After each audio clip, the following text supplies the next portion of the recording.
There is a saying that goes, teachers do not only teach students, they can also learn from their students. In my case, I learned a life-changing lesson from one of my students. It was a hot and humid Friday evening. I first met Tom when he came to my school for a placement test. He appeared a small medical university student in his yellow Crocs, which were paired with a bright yellow hoodie and faded blue jeans. Contrary to this eye-catching choice of outfit, he seemed rather shy and reserved. Tom caught my attention immediately the moment he stepped into the room, but it was not for his conflicting appearance. His eyes, veiled behind thick glasses, were sparkling bright. Only some time later, when he had become one of my students, did I understand why I was so fascinated by his eyes. It was a hot and humid summer evening, and I just dismissed the last class of the day. The students and I were just chatting on our way to the parking lot as usual. I still distinctly remember the chill that ran through my body ended on the fingertips, leaving me frozen for a moment. I learned English because I like it. Tom replied to my question with his sparkling eyes. I asked him, why do you need to learn English, considering him having no intention of going abroad? 16 years of chasing academic achievement flashed through my mind, and I knew immediately, for all those years, my eyes had never sparkled when I talk about studying, and that I'd been jealous of the look Tom had in his eyes the moment we met. In order to better understand that seemingly exaggerated reaction of mine, let me tell you what kind of student I used to be. I can't recall much from my primary school experiences, except from the fact that my friends and I got at least a 9 for all the tests we took. Studying felt like brushing our teeth. There was nothing exciting about it, and we did it out of habit, knowing it would be beneficial in the long run. But how? No one ever gave me the answer, and I did not question it either. Going through secondary school and high school was like eating dinner. It was a little more difficult, as I had to endure physics and chemistry on most days, so I could enjoy my favorite dish, English, on the other days. But studying had become part of my routine. I'd never been a picky eater, which means I can eat whatever I'm fed with. Just like how I managed to stay within the top 5 of my classes in terms of GPA, despite all the dull, dry, and inexplicably necessary subjects. At the end of the day, what problems can there be with following routines? Or so I thought. Do you remember Tom's sparkling eyes? In retrospect, I believe that sparkle came from him knowing why he was studying. He was purposeful. He was happy with going to classes and doing homework. I found myself jealous of him because I'd never felt the same way about studying. I worked hard. I did well in school. I even graduated from one of the most prestigious universities in Ho Chi Minh City, being in the top 10% of the graduating class. However, I was nothing but a creature of habit, which followed the norm without even wanting to be happy or satisfied. And the worst part is, I was completely unaware of my ignorance. That made learning pretty much meaningless to me. But fortunately, I have eventually found my happiness. Last February, during that holiday, I signed up for a course called CELTA, Certificate in Teaching English to Speakers of Other Languages. I cleared up my schedule. I borrowed a big sum of tuition fee, and I pursued an intensive full-time course at a school 13-hour flight away from Vietnam. The whole month of February was an absolute joy as I woke up every day looking forward to every new, exciting lesson. And I believe, had anyone asked, why do you take CELTA? my eyes would have sparkled answering that question. And that's when I discovered happy learning. Happy learning happens when you want to learn and you learn purposefully. We tend to go to school, take exams, do homework because we're told to do so, not because we ourselves feel the need to.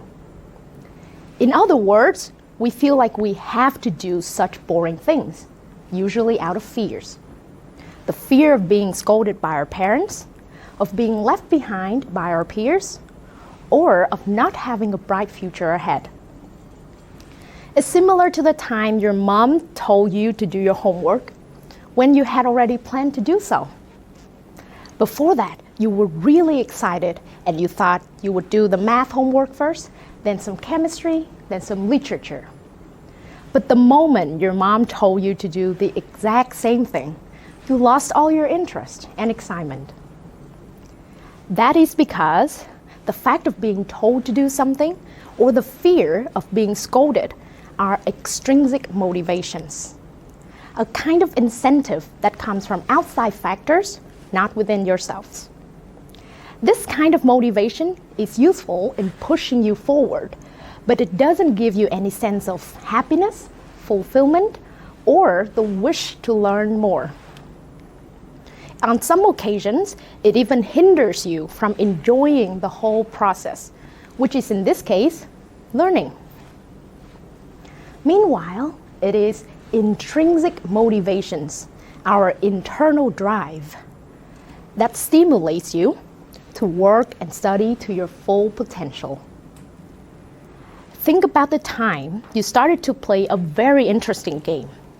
You wanted to master it, so you learned how to play and win it purposefully. No one told you to do so. And do you remember how excited and engaged you were in the whole learning process? How you were overjoyed when you won your first game? And how you wanted to continue to explore even better ways to win that game? What if you had your own intrinsic motivations? What if you felt the same way about studies, like when you play your favorite game? Thông didn't learn English because of his parents' wishes or for a certificate. He liked it and he wanted to be more proficient. I didn't take CELTA because I was told to or for fear of missing out. I wanted to be a better teacher for my students. And as it turned out, I learned so much more in that 1 month compared to 12 years in school and 4 years in university. I no longer dreaded assignments, but I enjoyed the knowledge I gained from them instead. And now I still want to continue my learning journey. That's my intrinsic motivation, my own purpose. So, how can you achieve happy learning like Thông and I did? The easiest way is simply to learn the things that you like. Put in as much effort as you can to excel in that subject. Satisfy your needs, your curiosities, and your desires. However, as high school students, I know you have more than just 1 or 2 subjects to focus on, right? So I'm here today to tell you some tips on how to learn even your least favorite subjects happily. The key is to focus on your intrinsic motivations instead of the extrinsic ones, like fears. In his book called Drive, the New York Times bestseller author Daniel Pink listed 3 key factors for his motivation model: autonomy, mastery, and purpose. It is this trio that drives, engages, and stimulates you to work to your full potential. Let's talk autonomy. Take control. Be aware that you are in full control of your ability, time, and energy. Mastery. The desire to improve. Always aim to become the best. Believe that you can always do better And don't be happy with being average. Purpose. Find a practical purpose to study. This should be related to your greater purpose, like getting a scholarship or your career goals. Let's take history as an example. When I was in high school, I thought history was dull and dry, and I hardly ever paid full attention in my history classes. However, had I known that my greater purpose was to become an English teacher, I would have been more purposeful with this subject. As a matter of fact, teaching English involves teaching not only the language, but also the historical aspects of it. And a good understanding of Vietnam and the world's history would enable me to do my job much better. Again, had I known about all of these benefits, I would have had my own intrinsic motivation to achieve mastery of all the historical events. And I would have had the autonomy to draw up a schedule to learn history more effectively. And I wouldn't have been so miserable in all of my history lessons. So, the bottom line is, in order to achieve happy learning, step 1, set your goals in life. Step 2, find a connection between those goals and the subjects you are studying. Step 3, work hard, do your best to excel in what you pursue. And finally, take control of your life.